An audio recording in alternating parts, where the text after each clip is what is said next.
Hey, it's Beth Foster with the Weeby Wake Up Morning Show. We have some friends from Beardsley Zoo in studio today. We're so excited to meet them, but first and foremost, I want to introduce the Beardsley Zoo director. This is Greg Dancho. Morning. Greg, you're holding a special friend? Yeah, this is a California king snake. California king snake. We picked this snake especially for today because it matched my outfit perfectly.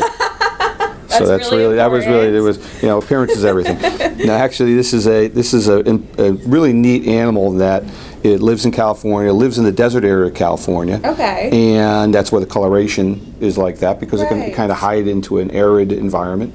It is constrictor, which means that it squeezes its prey. Okay. A lot of people think that when snakes are constrictors that they crush their prey, but they really don't crush them. They actually suffocate them.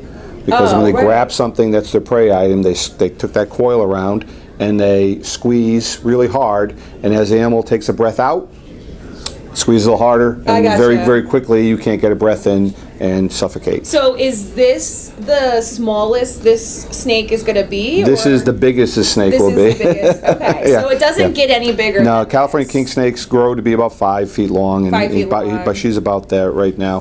This snake was actually found on the streets of Bridgeport. Wow! It was snakes. People will get snakes usually as a pet item. And some people can take care of them really well, so we're not saying it's horrible, but a lot of people do it on a whim and they don't really know what they're getting themselves into.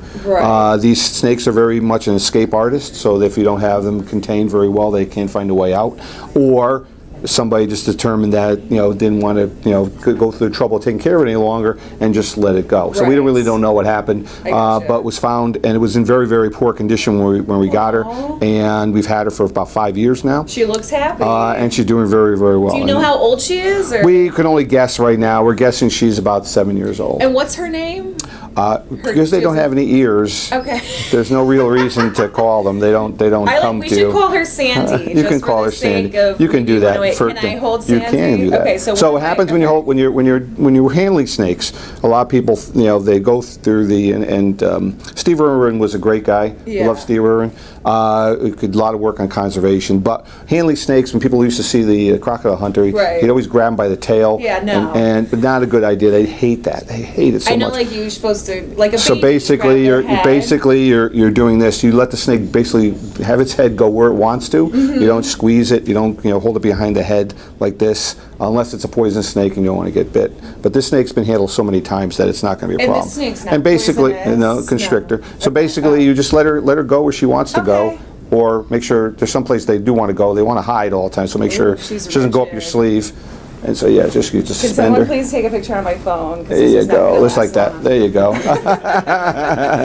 She's cute. I like her. Hi, Sandy. I feel your little tongue. She is. Yeah, she's using that tongue to sense the air to find out what's going on around her. She feels good. She's also as she's on your body. They're cold-blooded. So as she's on your body, she's feeling she's feeling your warmth, and so she's just going to hang out there. I like it. She's just going to hang out. Sandy's very friendly.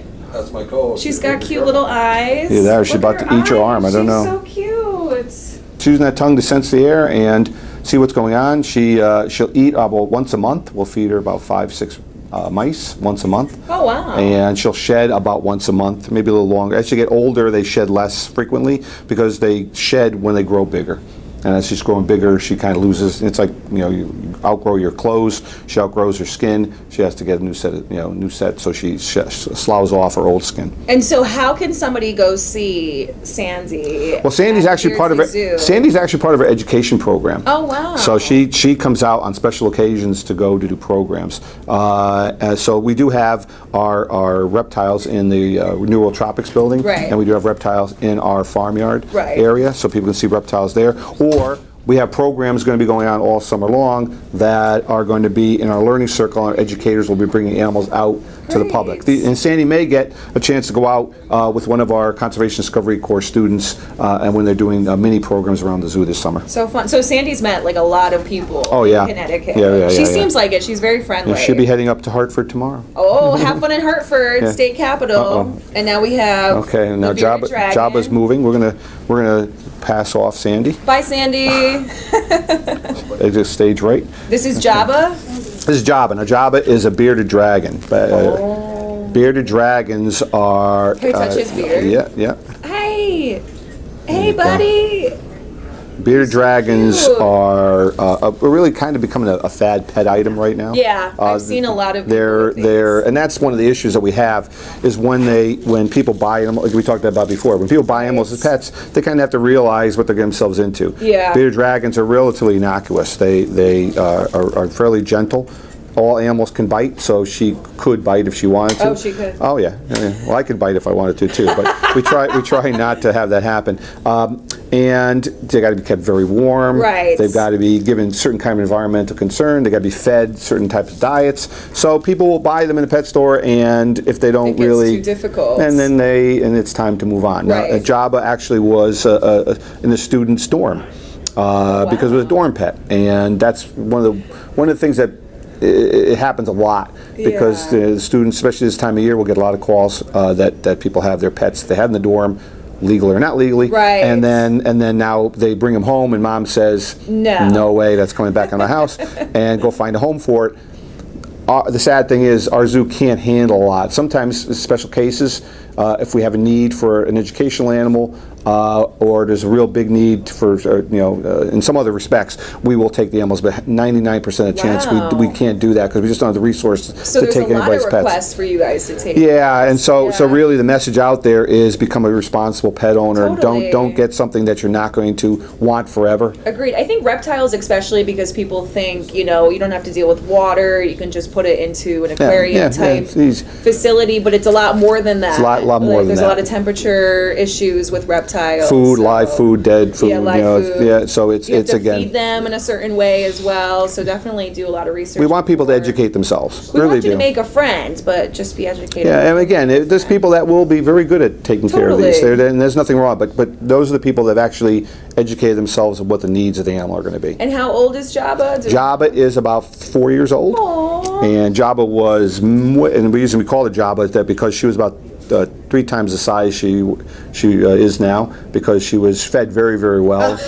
Actually fed too much. So and again, Jabba went on a diet? Yeah, and one of the things that happens is sometimes people, they feed the animals and they do a good job, but sometimes, again, you have to watch the animals, what the animals' needs are, 15. And give a little too, yeah, she did get the freshman 15. Do you know what college she was attending? No, I do not. No, I do not. Okay, it was a party college, I think. You just kind of put it in your palm, palm like this.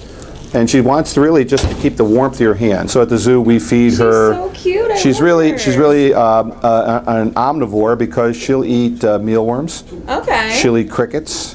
What kind of salad does she like? She loves salad. Yeah. She loves greens, and she loves vegetables. So we give her a balanced diet of vegetation and insects, and again, she does very well in that. I like Jabba. She's very chill. She's very intelligent. She'll sit there and watch you all the time. Yeah, she seems very relaxed. Yeah, she becomes a lapel item sometimes too. She seems like your best pal. She's been with us for a while. So how can somebody meet Jabba at the Beardsley Zoo? Jabba actually, again, is part of our education program. Jabba comes out, and again, when you go to the zoo, check out to see when our learning circle is open for programs. Also, we have what's called Professor Beardsley's Research Station, and Professor Beardsley's Research Station has a lot of animals that are in there as part of our education program that people can see when we have that open. And we have that open on a daily summer basis. activities. Summer activities. It's we're spending a day a world away. That's so exciting. this year our education staff is going to have shows going on or animal programs going on in our learning circle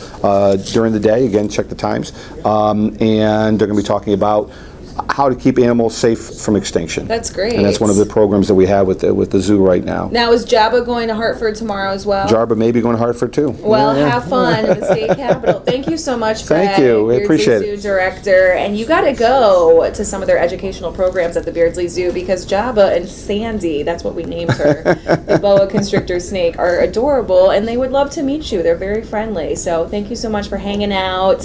Thanks to Sandy and Jabba for being such good sports today. Want to give her a kiss? Kisses? No, don't do it. Never do that.